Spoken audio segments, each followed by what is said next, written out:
Less than a week ago, this was the spot where a number of homeless people had sought shelter underneath the on-ramp to the Gardiner Expressway before a fire actually happened here. It's one of hundreds of spots throughout the entire city because, despite best efforts, there's no place else for these people to go.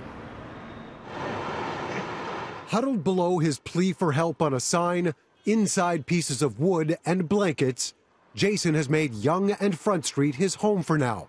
That is, until he's told to move along. We go to every shelter and the beds are so full, they're slammed, that they have guys waiting there at 2 o'clock in the morning and they get told there's no bed. And there's still like, after the people get in, there's like hundreds of people. Jason had been set up under the Gardiner until his encampment caught fire 4 days ago. Another gathering of homeless people had been a couple of blocks away, but were cleared out a day later.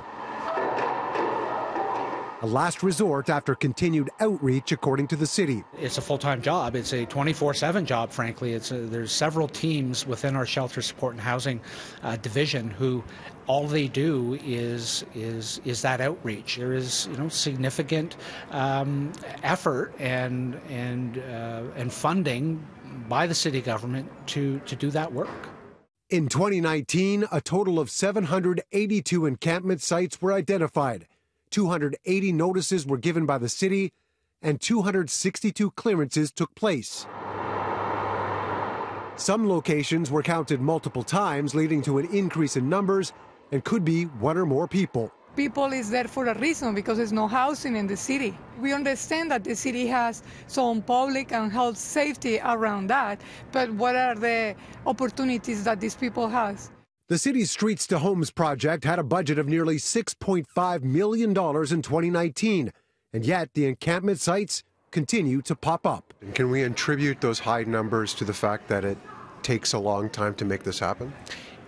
In many respects, you can, yes, especially in the winter. So we are cognizant here at the city that, just going in and clearing an encampment the minute it starts to build doesn't help the people who are living in those encampments. How do you feel when they come along and try and clear you out?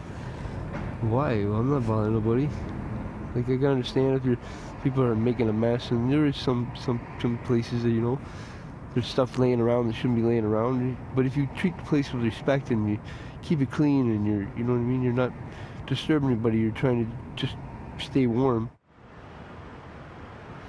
As you can see, there's already a tent set up underneath this on-ramp. There's bound to be plenty more popping up in the days to come as a result, despite the fact that there was a fire here less than a week ago. As it happens, there were structural engineers that had been here over the last few days. This afternoon, the go-ahead was given for traffic to continue to use this ramp.